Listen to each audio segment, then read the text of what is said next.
normally I don't, like to talk on the track, but I was just thinking the other day, I'm like, damn, niggas be hating on a nigga, man, and I be trying to figure out like why they be hating on low. But then I learned, in order to understand the motherfucker, you gotta look at things from their perspective, put yourself in their shoes. That's how I came. They say Soulja ain't from the hood.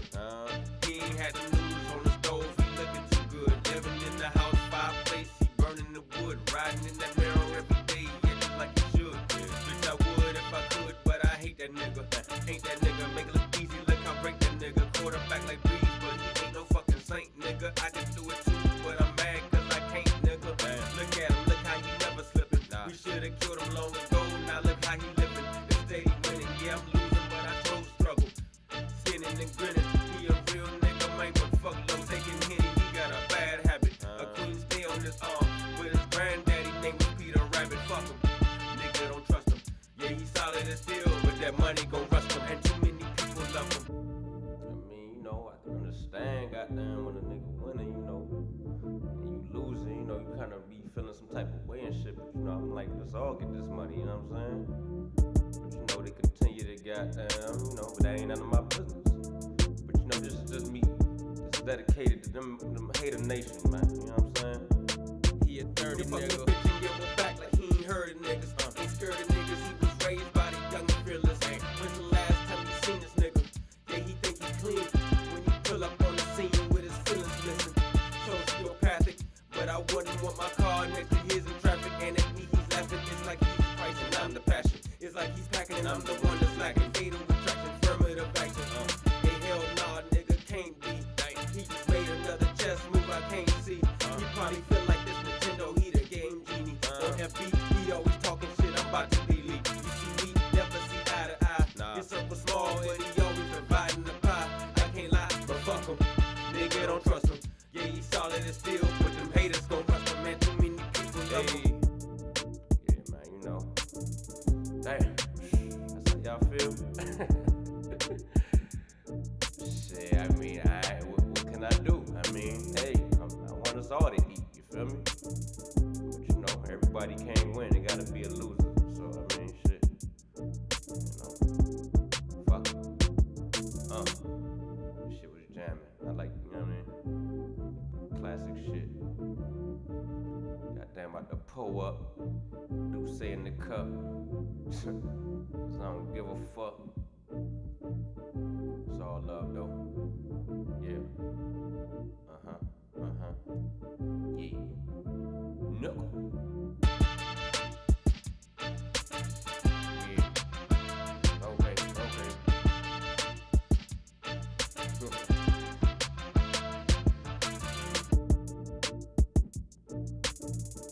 Oh, still going. Shit. That's what I'm talking about. Let's get it.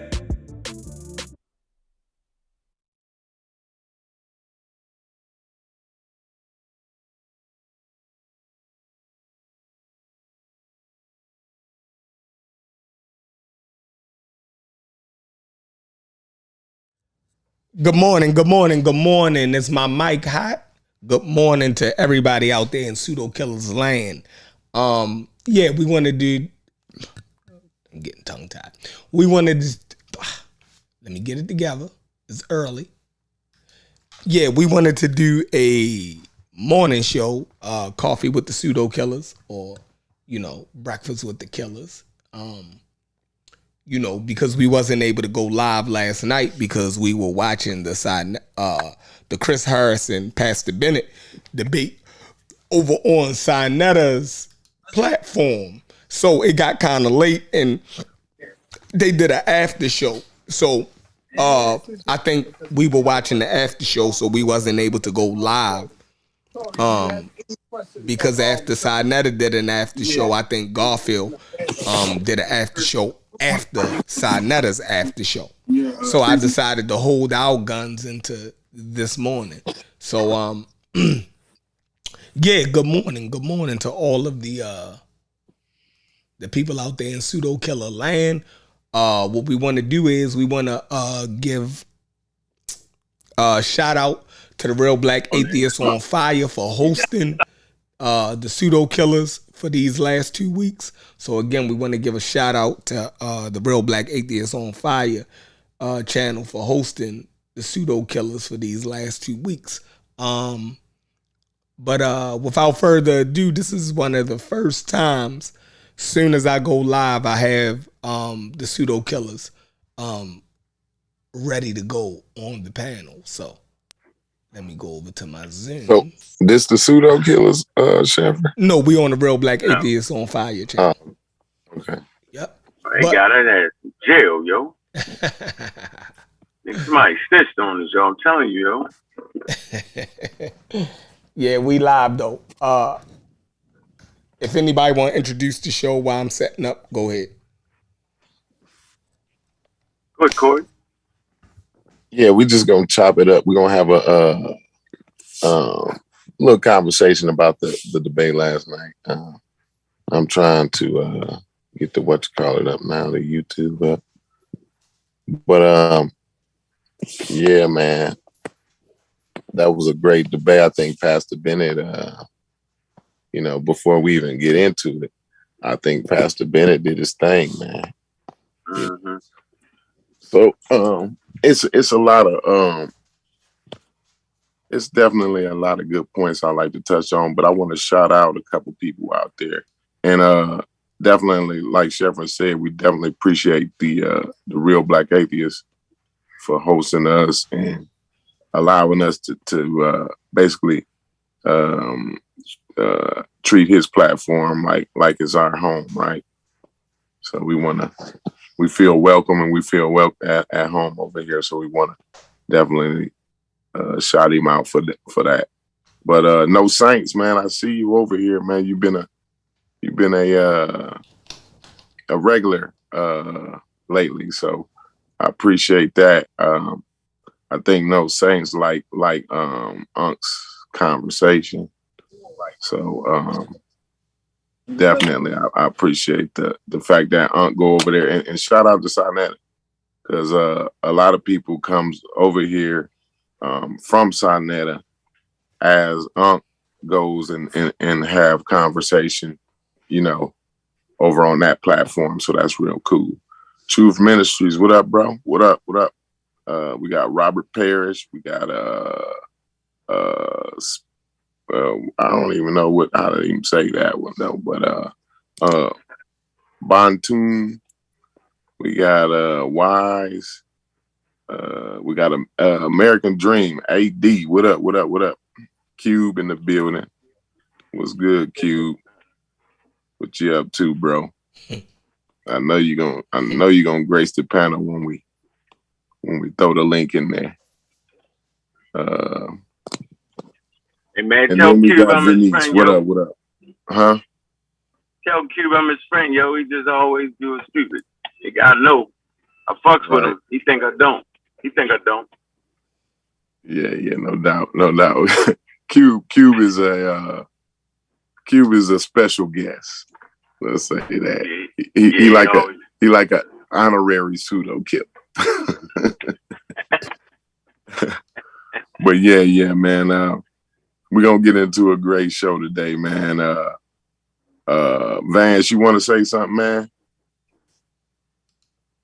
Oh yeah. Just shout out to everybody. Shout out to Uncle letting the pseudo killers run amok on the internet for the last couple of weeks. But I think the debate last night was very interesting. Like when people pay to see you, you got to see that through, no matter what the outcome is. It doesn't matter if you feel like you're losing or whatever it is that is going on in your mind. If you really want to be in that arena and do that type of thing, make sure you stick it out and accept your W or your L, however it comes, because I think it's crazy to have an agreement to have a debate. People put money in, and money ain't easy to come across these days. Like, look at the climate. And to, at the very end of the last round, or the end of your, or whenever it was, the third round, I think it was, to just leave abruptly. I think that was a little crazy. So Pastor Bennet really be putting pressure on cats. That's all I can say. And that's about it. Shout out to the pseudo killers. Hopefully we have I know we're gonna have a great show. Hopefully, if we go along, Chef, don't forget to start it over so I can put the links and shit up on the podcast page. But hey, go ahead. I'm done. Yeah. And then we got the host of all hosts, the guy Killer. What's good with you, huh? Hey, man. Big up, man, to the pseudo killers, man, and everything that's going on and everything the bros be doing, man. I appreciate the environment, man. Healthy debate and discourse.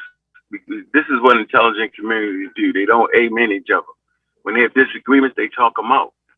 And it is what it is. It's the barbarian, that can't have a discourse and have disagreement and then don't be friends no more. So we're not the barbarian. We come in the vein of great African thinkers and great civilization.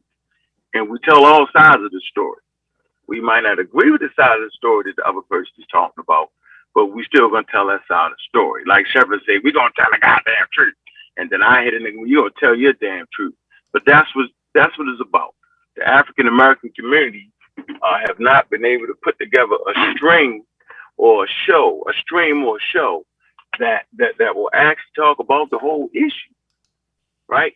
Even when it came down to vaccines, right? We made sure we told the mishaps in vaccine, right? I remember having a good show, and Brother Cube came on here and he was talking about the polio vaccine and how that went awry, right? And that's a good conversation. So, but this platform is built for that. Now, that debate yesterday, man, maybe we need to get past Bennet, but he probably on the pulpit right now, so we ain't gonna be able to get him on here. But yeah, I was disappointed in the way Chris just tapped out of the conversation. And matter of fact, me and Corey was saying, okay, we now we picking up on what he was doing. We was like, okay, he's getting up off the mat and he's starting to catch some steam, right? Me and Corey said it at the same time. And we was like, okay, he got to stay in that vein, stay in that spot. And I thought his next set of slides would have actually put him there, right? But then he tried to play the video, didn't get the sound right because he didn't do a sound check for the debate. He wasn't prepared. So him not being prepared added to the whole mantra. And then after he just didn't know how to make adjustments like Mayweather. So the adjustment was, he made an adjustment. Watch this. He couldn't play the video, so he just said what the video said. At that point, it was a belief of ours, and we actually believe Pastor Bennet has said what Chris said he said, right? We believe that wholeheartedly. And here. I know here. And Pastor Bennet actually believed him. Pastor Bennet believed that he actually said that. Pastor Bennet apologized. So that was a win for Chris. The problem arose when Tazaria asked him, hey man, do you want to play the video? Chris should say, nope, I'm done. Right? And went on to his thing. Chris go back and play the video, and we realized, I know man Corey did, that ain't even what the man said, that it was really a mischaracterization of what the man said. So I think Chris might have realized that, right? Mm-hmm. Some people might have brought that up in the chat. He got to looking in the chat, and Tazariak left his phone off mute and said, yeah, I let Chris play the video back. Chris heard that noise, and all of a sudden Chris was like, y'all trying to sabotage the debate, I'm out. Yeah, he was really looking for a way out because he knew at that point he was down, and his attempts was kind of fading down the stretch. But I believe that Chris's last round, I'm saying, would have brought him back, in my mind, at least to a tie. But we shouldn't give it out away, though. What would you think? Yeah. Because they might run it back. And I don't know. We could talk about it. Fuck it. Before we get into it, I just wanna jump the show off the right way. We already know a lie will make it halfway around the world before the truth get out of bed and get his pants on. So we getting up and we getting it out. All right. Now, Chef Fennell, go ahead. It's on you, bro. You can take the show away. It's all on you, bro. All right, so I agree with everything Unc said. He did a good job, and damn, I feel like, you know what, this feel like, First Take, or where the morning after a goddamn game, they talk about it, right? So, yeah, that was a great analysis by Uncle, what really transpired, or perspective of what he feel transpired in the debate. So I honestly feel like Corey and Unc got a good grasp on what was going on in the debate, the points that was missed, who was up, who had leverage in the argument. I definitely feel like Chris could have mounted a good argument with what he was bringing forth. Like, I honestly feel like he got rattled somewhere. But if you listen to what he was, I see an angle that he could have worked. I don't know if he could have brought it home or put it together, but like y'all, like Unc and Corey, I seen an angle, right, that he could have exploited, right, that could have possibly got him to win. Now, I say possibly because Pastor Bennet definitely was bringing the heat. He was, you know what I mean? He wasn't in there to lose, so it was up to Chris to knock him out, right, to get that win. But he definitely had something. Chris definitely had something that he could have exploited, right? Now, we don't know if that was his tactic, but we was able to see it, right? It's like when you watch boxing, right? You be like, damn, from home, you be like, woo, that right hand landing. He need to throw that right hand a little bit more. You dig what I'm saying? But the boxer in the ring, he might be looking at it like, yeah, look, I know the right hand landed a couple times, but if I keep throwing it, I know dude got a counter for it, right?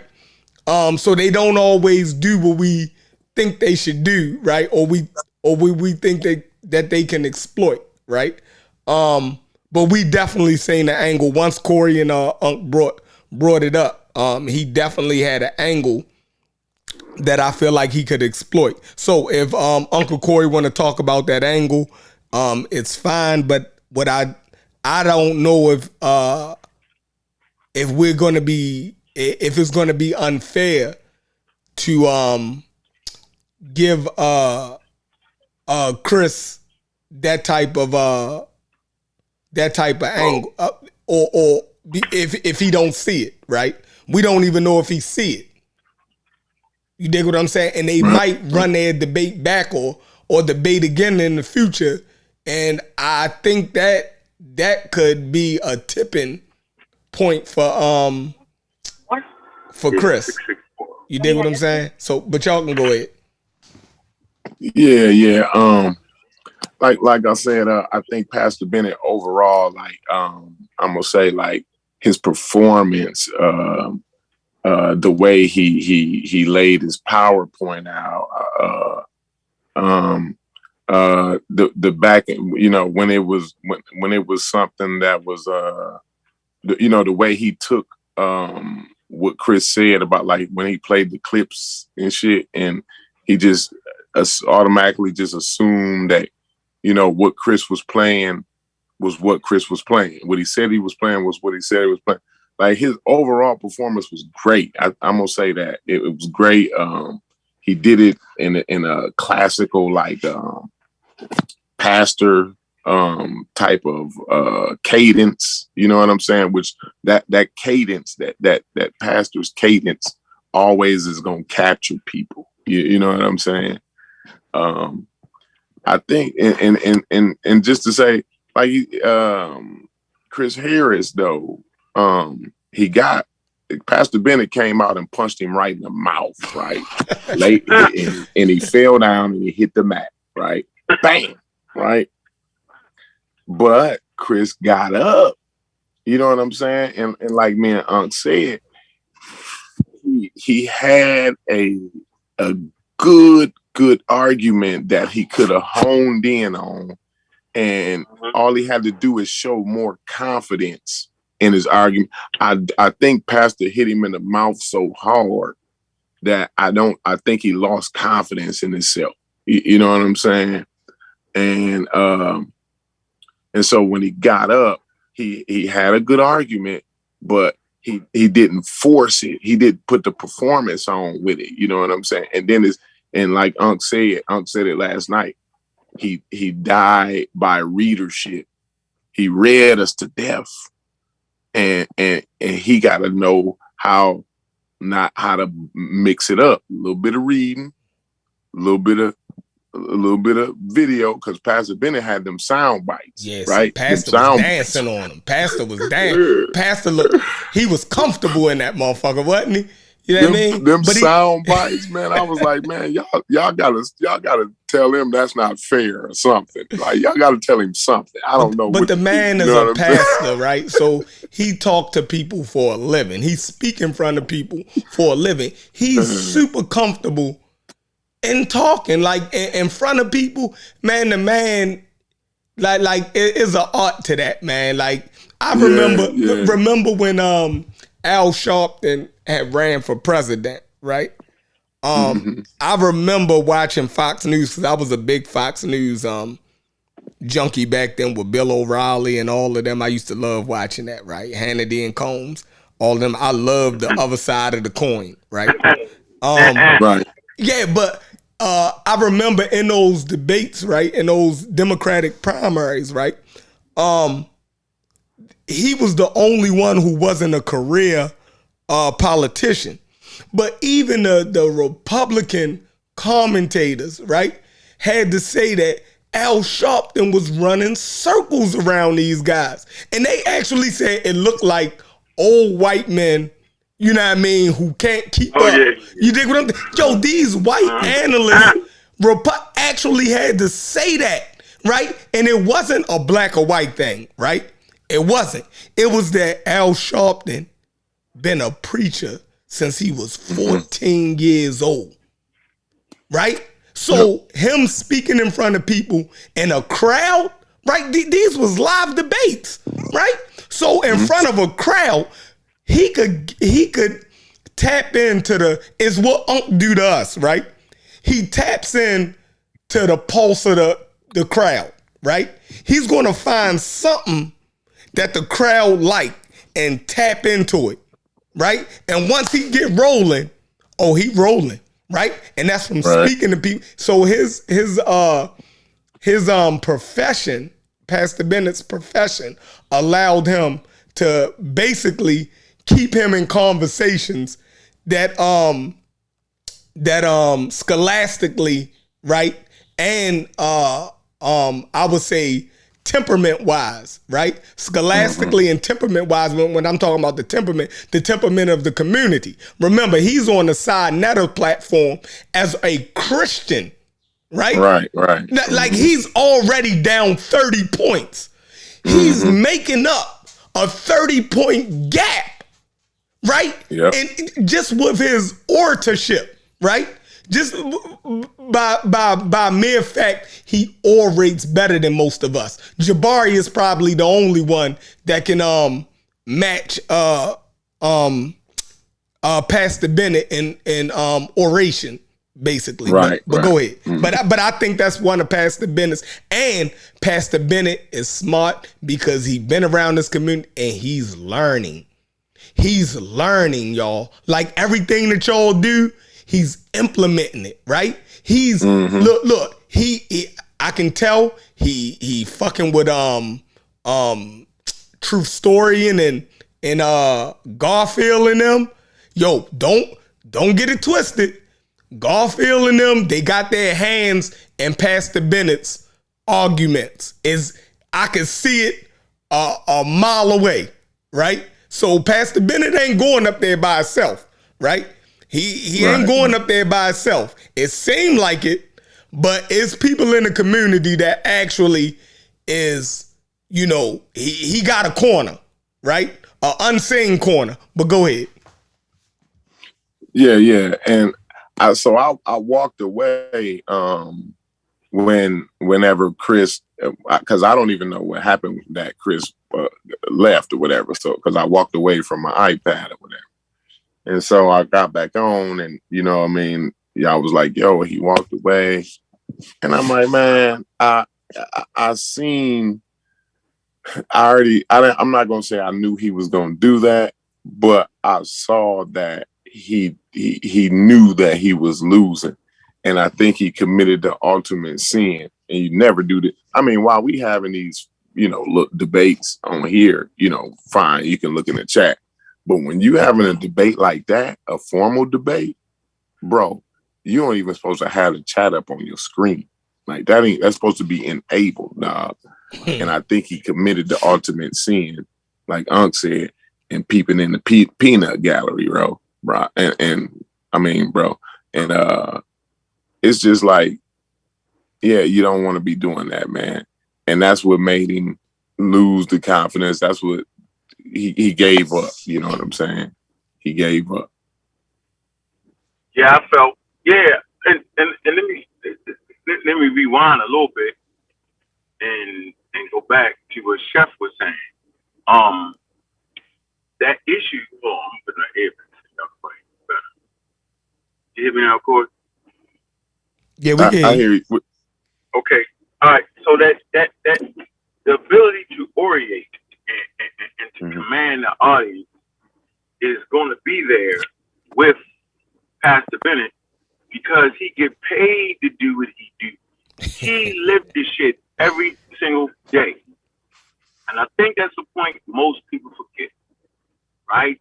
And his level of intelligence comes from, one, living the life of a pastor, two, being a well-studied and learned pastor. So to be honest with you, I seen the hit coming a long time ago, right? Because, I watch YouTube videos. The Black Christian Church was standing up, right, like the white Christian church did against the pseudo. See, y'all don't even know it, right? What am I saying? I'm saying they understood that the conscious community was full of pseudos and it fucked Christianity up for real. Like, I've been to it. That's how I was able to beat up the Hebrew Israelites and all that, because I studied academia. So those pastors coming from that vein was actually looking to give people like Polite, Jabari. That's why Jabari lost his debate. It's a hit, bro. Right?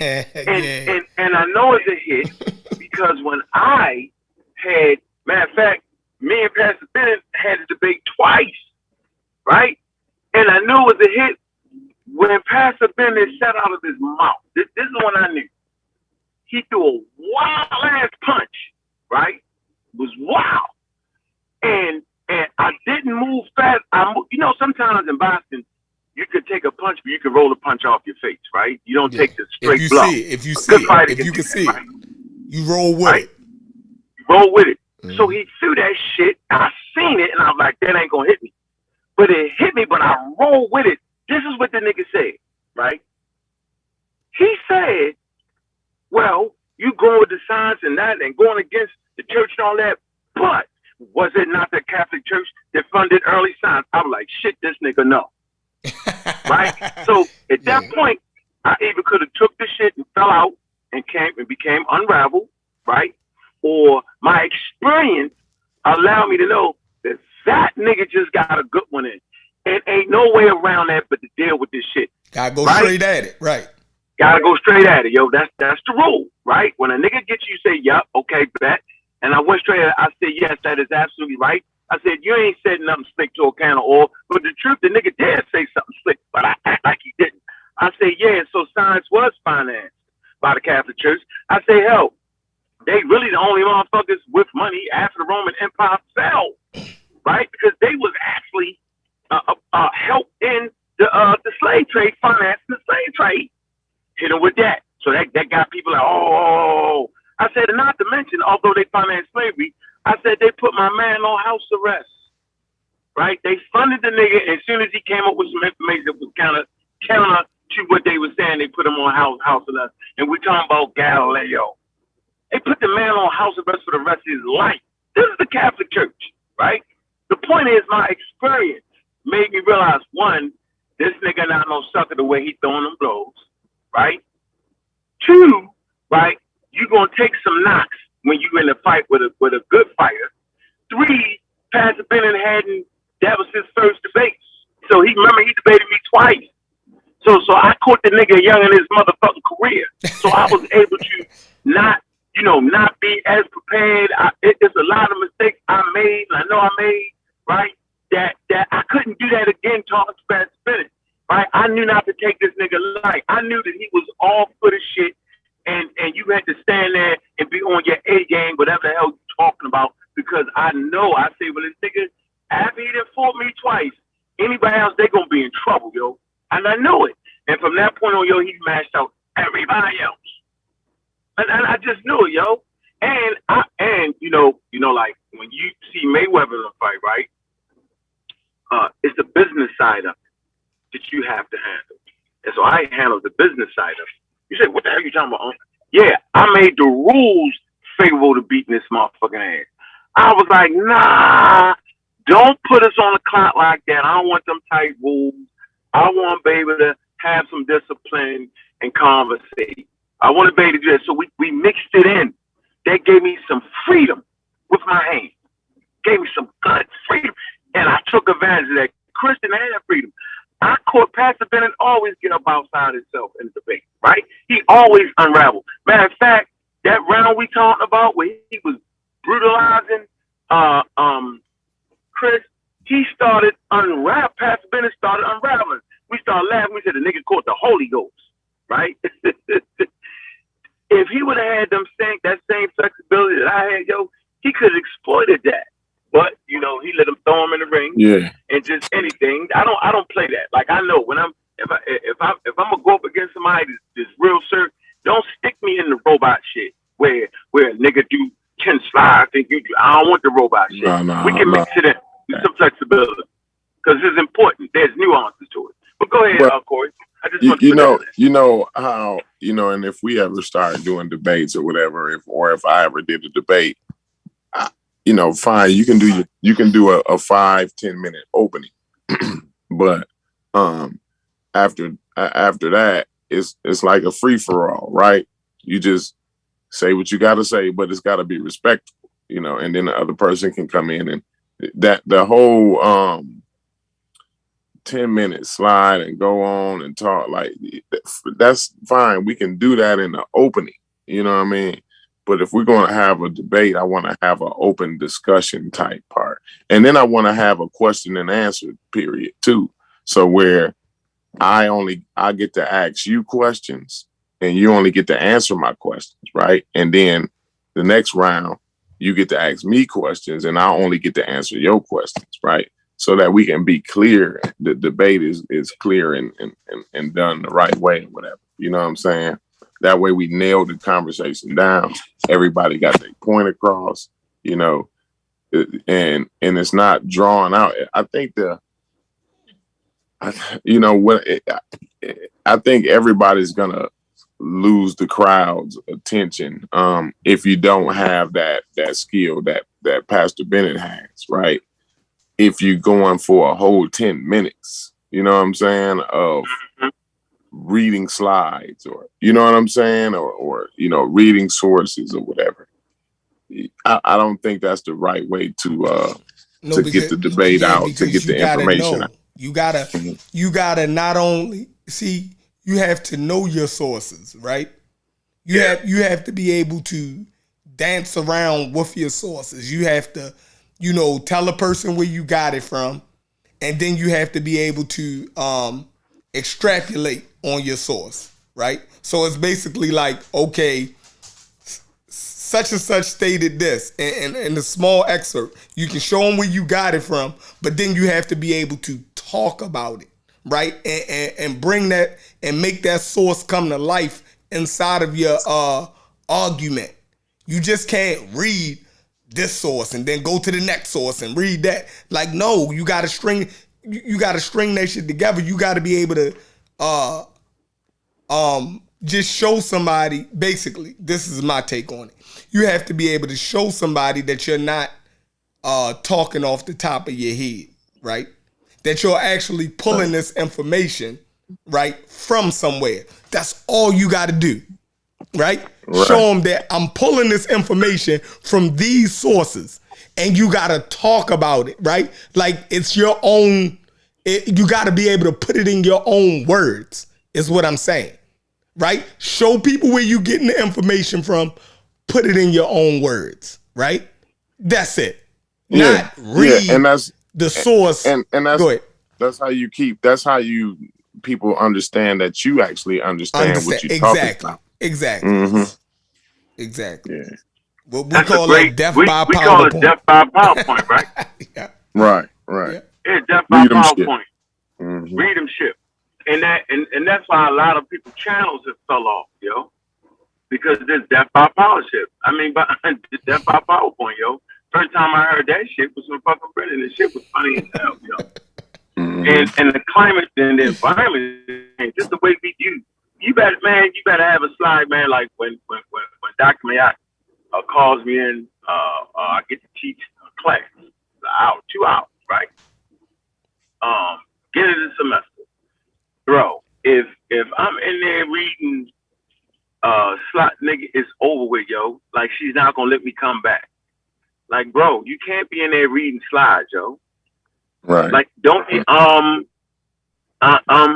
you can't be doing it. And I think Chris came from an environment, some type of debate. I forget what channel it was. Maybe JJ and them channel. It's different. When he jumped in there, yo, it was like 300-400 people in the building already, yo. And you could actually see all the people. So that was, Chris was like, so who on the panel? Then he looked, he's like, what? That's the people. So now you realize you're talking to a hell of an audience.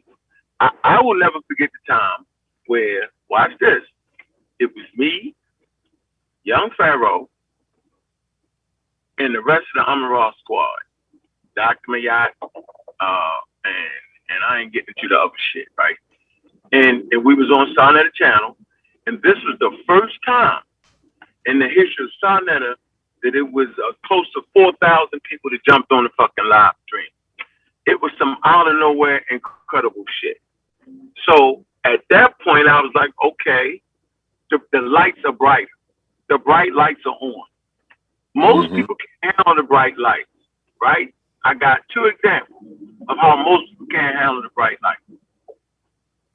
Anybody that plays sports knows there's a difference between opening day, right? The season in between and the goddamn playoffs. There's a big difference. I've seen people play great all motherfucking year. Right? I've coached with coaches that coach good all damn year. And as soon as them goddamn playoffs start, everybody change shit up. The coach all of a sudden want to add in a new goddamn play, right? You be like, dude, we ain't worked that all year. Why now, at the brightest moment, are you trying to get these kids a new play? Should have did that yesterday or 2 days ago. Should have implemented the install. And even I done seen coaches start installing a whole new program. I'm like, whoa, I'm the type of guy. Come playoff time, playoff week, right? I've scouted the team, right? There may be minor adjustments that need to be made, right? Because you played that team before, and I've done this. We played that team before, and that point guard dug into us, right? And you're never going to beat me the same way twice. Even in conversation, yo, you might have got with me in one conversation, but that very next conversation, I'm on your ass. I've graded adjustments. And so I've made adjustments, but kept with the thing that brought us to the dance. Most people can't do that. Most people come to playoffs, fall apart. They change. And watch this. And then there we players who are average during the year, and they step the fuck up. We seen it during Golden State, right? What's his name, Chef? He stepped all the way up. We were saying he might could have got the MVP. What's his name? Huh? Canadian, yo. Maple Jordan. What the fuck is Maple Jordan? Nah, no. Andrew Wiggins. Wiggins. Yeah, that's Maple Jordan. He from Canada. Oh, Yeah, okay. Yeah, his nickname Maple Jordan. Oh, yeah. Okay. This dude hit a switch, yo. That actually aided and then win the championship, yo. It was moments where he just carried the boys on defense and offense, yo. But he wasn't that. He was a decent player all year. Don't get him messed up. But he wasn't that. He wasn't that. He was an all-star this year for the first time, though, huh? Huh? He was playing hella good all year. This was his first year being an all-star. Yeah, but he wasn't that, though, yo. He was, like, dominant. You get my point? Like, you're right. He played good all year. Maybe that's not a good example, right? No, it's a great example because this was his first time in the finals, right? Matter of fact, I think this was his first time in the playoffs, and this nigga performed exceptional. It's a difference between playing in the regular season, right, and having a good go at it. But this nigga was in he played against. Remember, he was instrumental in them damn near sweeping Luka Doncic and them, right? Dallas. Dallas had just beat the hell out of Phoenix, and Phoenix was the favorite. Remember? So Wiggins' primary defense had to go on two of the best damn scores in the playoffs, and that was Luka Doncic and motherfucking Justin Tatum, and he did a hell of a job. But so you are absolutely right. He stepped up all the way. Go ahead, keep going. So when Chris stepped up on that stage, the lights was bright. When Seti bowed out, he got off the thing. He left Pharaoh by his motherfucker, right? Because the lights was super bright, right? And Seti just wasn't prepared at that minute for that conversation right there. They never really was. Pharaoh is so young. Sometimes you can be so young, yo, that none of that shit matters, right? So that little nigga, he stepped all the way up and got. Matter of fact, he was over motherfucking comp. You know how you just be, okay, nigga, you hit 3 straight threes. Okay, nigga, why you keep shooting threes? Now we have made an adjustment because this is a game of adjustment. And this is what Chris didn't do, right? He didn't make an adjustment. Young Pharaoh didn't make an adjustment. He overextended his hand. He let me play him. He let me rock about his ass to sleep. And y'all all seen the moment. I was like, I tell you what, yo. First of all, the shit was stupid. Yo, I'm just not going to teach no more. So he shouldn't have fed into that shit. He fed into it because it was more people in than we had anybody to contribute to the team for a motherfucking presentation, right? He fed into it. Okay, I'm going to end your career. And he was hyped up. I said, yo, if you show me on the walls of ancient Egypt that there's motherfucking spaceships, right, in the glitz, nigga, then nigga, I will no longer teach. First of all, I already know there aren't any spaceships in that motherfucker. Second point, I'm just fishing the CBD bike in the nigga bit, right? The nigga showed a crazy ass fake website with the spaceships and the fake mummy, the fake aliens, and he died, right? From that day forward, the nigga always hated me, yo. The point was, yo, that the moment will do things to you. It'll either make you play too hard and be out of control, right? Or you'll step up and be right there. Chris stepped up, yo, and he melted, right? He no monster. The pressure was too much for him. And me and Corey were like, yo, he actually was getting back into the fight. Right or wrong, Corey? Yeah, because even it was like you mentioned earlier, I think Sheffer mentioned Pastor Bennet, right, had realized that, like, yo, he got up. I hit him, but he got up, right? So the next time Pastor Bennet started going in, he started flailing. Like, you know what I'm saying? Like, he started yelling. And I really know, and it kind of took away from what he was saying when he started yelling and going crazy a little bit. You know what I'm saying? Because I think he thought he had him, and so he just started going, I think he wanted to get a hold of the crowd but he took it too far a little bit, and I think Chris could have exploited that. You know what I'm saying? I think he like the right after that, and then see right after Pastor Bennett did that, I kind of walked away. So I don't even know, and then I was a little bit distracted when Chris started back in. So I don't even know really what was said after that. Right after Pastor Bennett, I think that was Pastor Bennett's second or third round. I don't know which one that was though, but where he started going real crazy and shit. You know what I'm saying?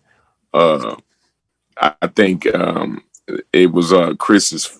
That was Chris's bad that he didn't exploit that part. You know what I'm saying? Because he had a good temperament. He kept his cool and shit and everything. Like, yeah, I don't know, man.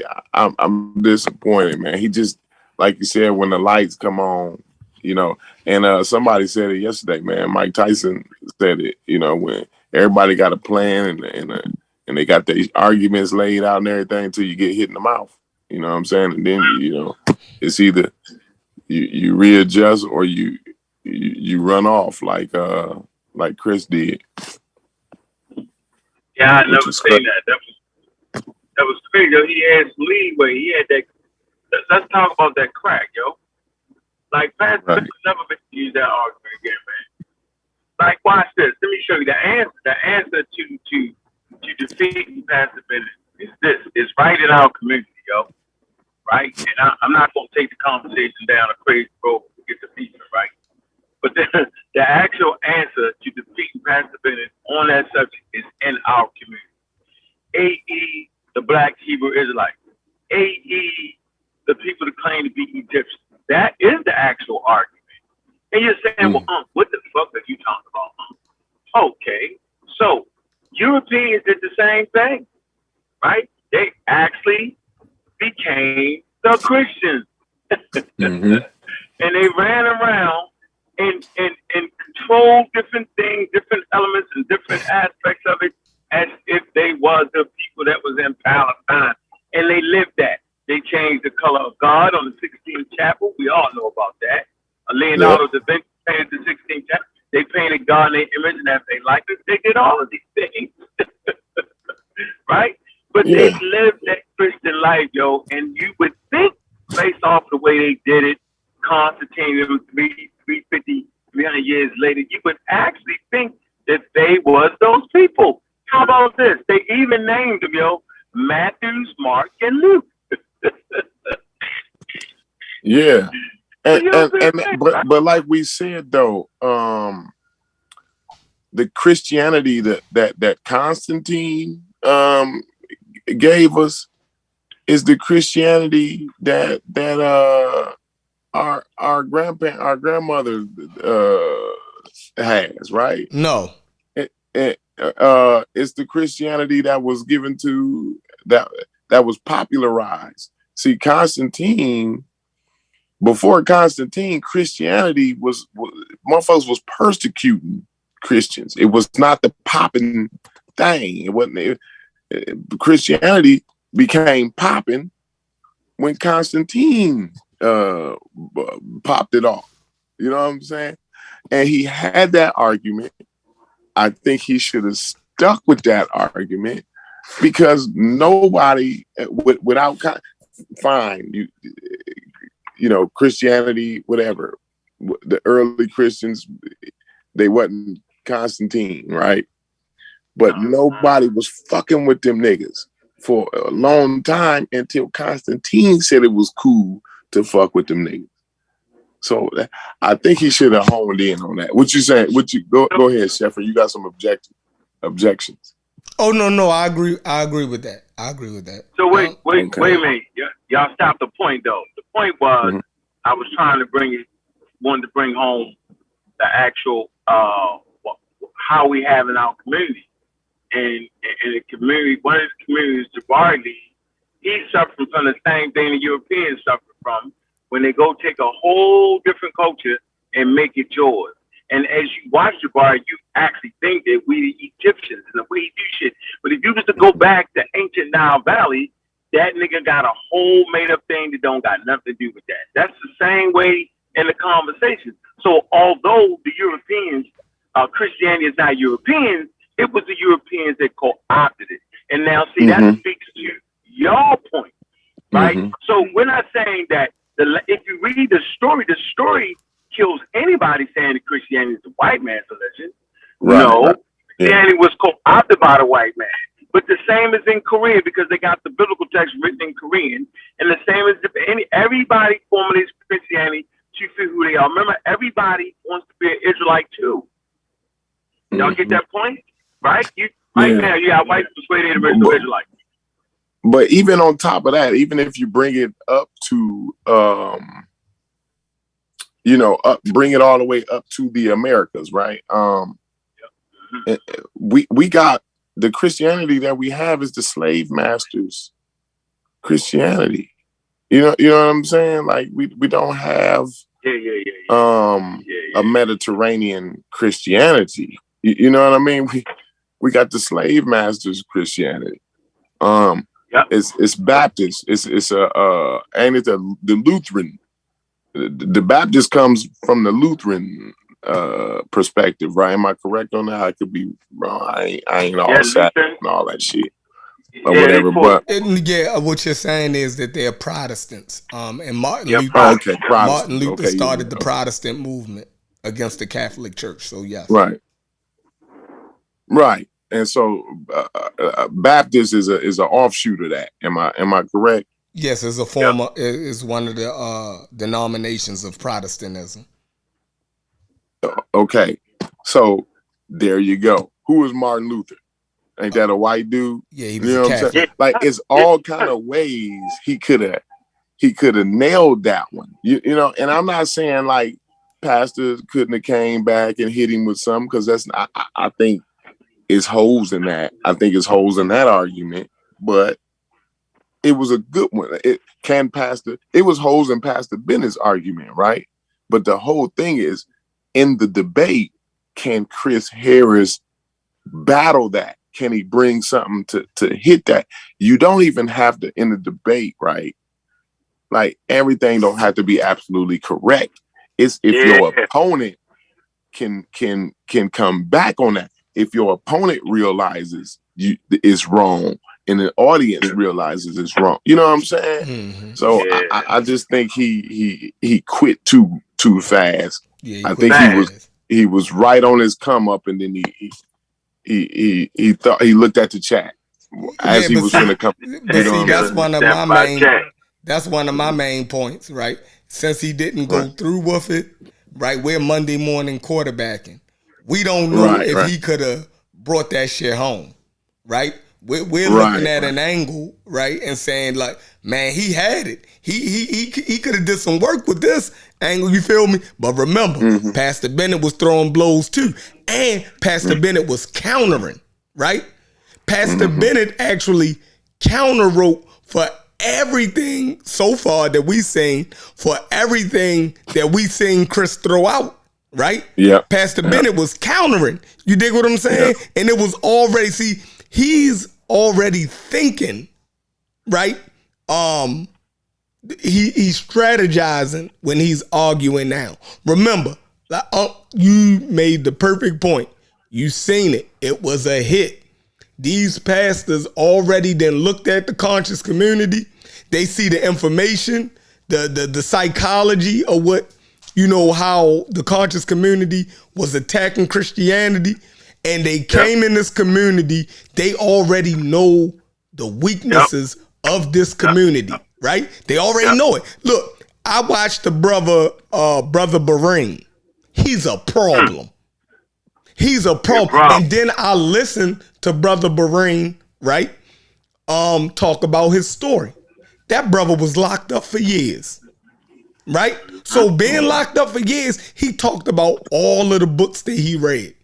The Gerald Massey's. You dig what I'm saying? He studied up. When the nigga locked up, he's sitting down. Right? So he studied all the Dr. Benz, the Gerald Massey. He read Kersey Graves. You know what I mean? He talked about all of these books. So you ain't talking to no regular. Stop right there, Chef. Right there, Chef. You mentioned a book. That book you can no longer use against a Christian, right? Graves, 16 crucified saviors. Yeah, you use that book against one of them, yo, you're gonna get beat. You're gonna get bludgeoned, right? So what they're doing is, now you gotta remember, Brother Bahrain and them, right? When you in prison, right? You have different groups, and you locked in there with them, right? So you in there with the Muslims, right? Now they bringing fire, right? Because they're all evangelizing in jail. You're trying to get, people to join your sect. So you got the Christian dudes, right? And these all serious brothers. Ain't none of them pushovers. So when you talking to Bahrain, you ain't talking to no meek Christian, that's nah. You talking to a brother when man, I was in jail for years. So he was a Christian in jail. He was defending his Christianity and arguments against motherfucking killers. You feel me? He had to stand on that in jail, right? So he's going up against the Muslims. He going up against the 5%ers, the Nation of Islam, the Sunni Muslims, and then you got the Black Power motherfuckers, right? So you got the people who saying that, religion is the white man. You got all of those people in prison. Brother Bahrain come out of that situation, right? You got Damon Richardson, right? When you see this, these brothers come from the same hoods as we do. Pastor Bennet, this nigga is in Chicago. You dig what I'm saying? Yo, they know how to talk to us too, yo. They ain't. I don't know what we think about these Christians. I don't know why we think that they just going to be pushovers, and they got the same shit that's available to us. The internet. Yeah, but it speaks to why it's important to have the pseudo killers, dog. And it speaks exactly to that. Y'all niggas learned the pseudo Christianity because we all seen it. All y'all gotta do is look at Hidden Colors. Mm-hmm. Everybody make the same mistake. Christianity was formed at the Nicene Council. Yeah. Right? All right. Where he lost his mother, he lost his father, and then he became this, that, and the other. They say it, yo. Right? Constantine made them accept that brand of Christianity with his army. When you read the real shit, you realize Constantine didn't even bring his army. He didn't bring his army because he didn't want people to feel slighted. He didn't want that to be part of this way. Right? That's not what he wanted. At all. Okay? And not to mention it, they had a creed already. They had a creed, and they read the creed before the damn opening of the council, right? Talking about what Jesus Christ was. Right? So that nullifies the whole, well, that's when he lost his father, became a virgin, all that shit is crazy, yo. Like, this is the environment I came in. I had books that will cost you $300 on real Christianity. Like, I knew what the real Christianity was. I knew that the Constantine, this nigga wasn't playing no motherfucking Christians like that. That shit was a political move for him. He wasn't doing none of the shit that everybody said he was doing. All that shit is made up. Wasn't no books made at the damn Nicene Council. Garfield caught me out there with that. None of that shit occurred where the books, they canonized the books in the book. No, that's the Malachi Gill shit. Took out 3 books. Man. So we learned Christianity. Wow. Them niggas is studying the real theologian shit. The shit you see at Harvard Theologian School, in Yale, and Duke. That's the shit I read. That's the shit them niggas read. This is a job for the motherfucking atheists. This is a job for the real black atheists. Facts. You gotta be scientifically sound. And, nigga, if you don't know the tag argument, nigga, if you don't know the irreducible design argument that Ben Carson trying to do, if you don't know the ID, intelligent design, you gonna get beat too. They up on all of that shit. Like, they coming for their shit, dog.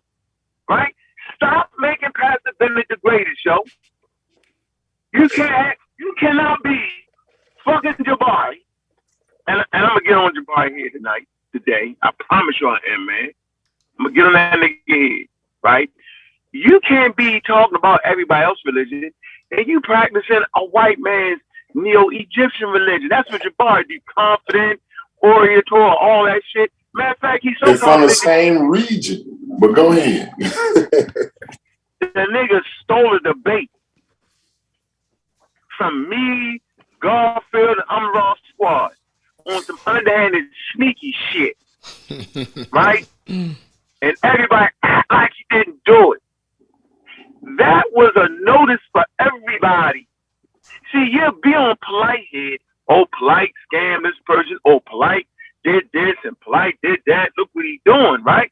But when a person comes in the vein of a pious Christian, y'all don't even know it. Jabari is a wolf in sheep's clothing. He will literally argue about Christianity being a white man as he practiced the white man Egyptian religion. What you saying? Yeah, look up the term. It's called Neo-Egyptian. Started by white people. Part of the New Age community. That's what Jabari and them do, and they put a black twist on the shit. They teach the crazy fake Christianity that I'm telling y'all about. Mess all that up. They act like the text, certain Christian text was on the walls of Egypt. They act like that. They do all of that. Jabari fake you out because he's very fine, but he's a wild ass coon from the moon that came to Earth you motherfucking soon. The nigga that sit right there and called me a fucking agent and act like that's not a negative thing to call another black person in North America. Because he trying to find an angle to get into a debate with motherfucking Pastor Bennet. It's all about him and his fake ass cult that he promotes. He promotes a cult. It's a goddamn cult. His teacher, Shamar, is in a cult, and they all denied evolution. This is the shit I gotta put up with. They can't even handle Pastor Bennet. They can't even have a debate where we share in a debate. No, gotta take that. I gotta be the center. Now I gotta act like I ain't really take it. I gotta act like that they really called me and they ain't want to debate y'all. Of course, the nigga don't never want to debate me. No, who the fuck want to debate an atheist that's on his games? They got access to the wide internet. They got access to all major universities. They got enough sense to know that science can't even critique a fucking God because they know to fucking critique. It's imaginative. Y'all niggas get tricked out by all these niggas. These niggas got to Africa where you read the books they wrote on Africa, the African is floating through the air with the greatest of ease. Ain't nobody like that. Man, Corey was talking about it. What about Africa? Man, they had great empires. I'm going to say it again. They had great empires in West Africa, South Africa, Central Africa, North Africa, and Northeast Africa. They practiced imperialism. Get down or lay down. The great Shaka Zulu. They practiced slavery in all forms. They did all of that. And do you know why? Because they're Homo sapien sapien. And given the same set of circumstances, Homo sapien sapien will react the same goddamn way. It's those that will come up with the rules to try to curb some of that behavior. Fundamentally speaking, human beings want what all human beings want. They want to raise their family in peace. Fundamentally speaking, I say Homo sapiens sapiens are good people no matter what the color they skin are. That's what I say. But there's always a side of Homo sapiens sapiens that get ugly. A.E. let me bury y'all ass with the pharaoh when he dies. Old kingdom. Karma. This is where we at. But this is not new. This is what all Homo sapiens sapiens have done. There is not a civilization you can find that did not bury motherfuckers with their king. This is what we do as Homo sapiens. We wage war, we kill motherfuckers, and we love. And we save, and we give humanitarian aid. This is what humans do. Let me turn the notch down, but the fucking Jabari nigga got me fucked up right now. And y'all still listen to that crazy ass bad shit he say because he knows how to speak. He knows how to calm down. He knows how to pronounce his words. But he's the fucking nut and he has a cult right in front of your face. Anybody, here's a rule. Anybody wearing a damn short order cook hat acting like it's some ancient Nile Valley shit is in a cult. Anybody kind of unking their hand around their motherfucking wrist, you're in a fucking cult. If you look in the mirror and you got an oversized unk on your arm, yo, you're in a motherfucking cult. If you run around the costume looking like a damn near Egyptian, you're in a cult. If you got on a whole Hebrew Israelite outfit, you know what I mean, with fringes and shit, you're in a cult. Cesaria came on that motherfucker with a crown of Jesus on his head. My bad, y'all. I didn't realize I was the host for those who was in the back. My bad. Go ahead. What the hell is going on with our community, dog? Well, there's no balance.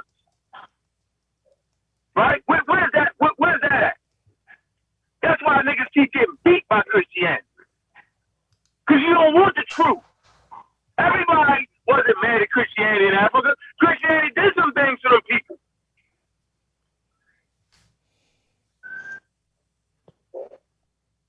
Everybody wasn't fighting against the Christians and the Muslims.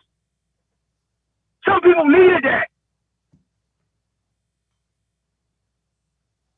Yeah, y'all gonna keep getting beat by Pastor Bennet and like until you niggas realize who the fuck they is for real. We're part of the human experience. So this is a new show already? His culture. Yeah, I think he's ready to get out. Hold on, Cedric.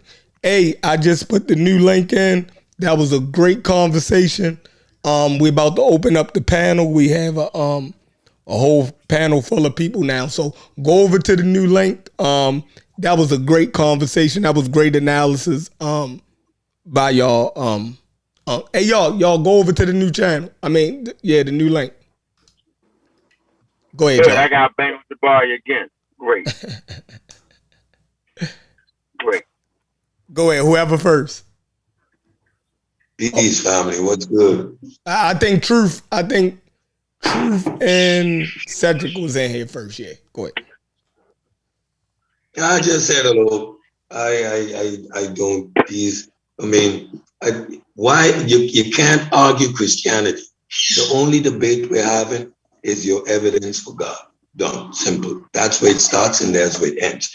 Christianity is a social construct. You can always find a justification for it. It's what people created.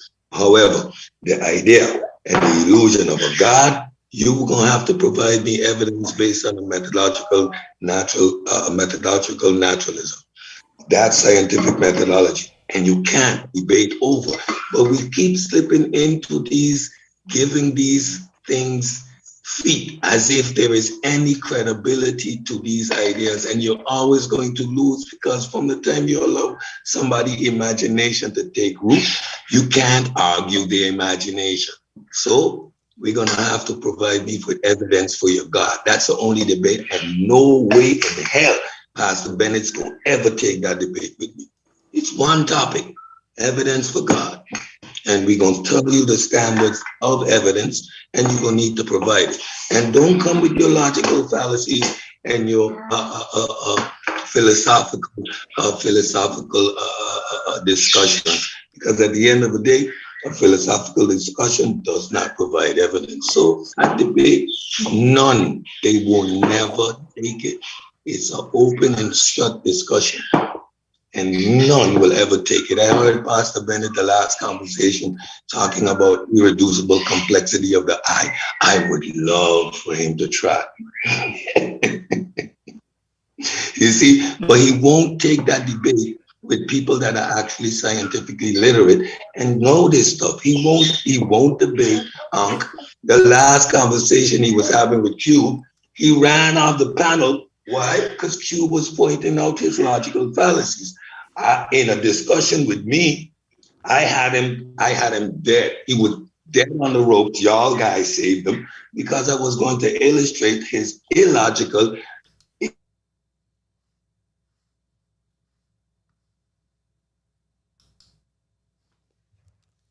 All right, y'all, go over to the new, click the new link. I gotta go jump in my car, go pick my daughter up. So I'm gonna jump in, I'm gonna jump on the Zoom in my car, but they still over there on the new link. Go over there to the new link. They still over there rocking. That's part 2 of the show. Let me put that link in there again.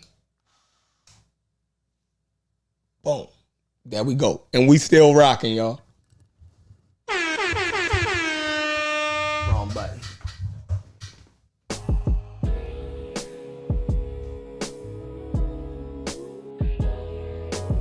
Let's go. Click the new link. What it is though. Take y'all on a journey. Notorious is glorious, victorious.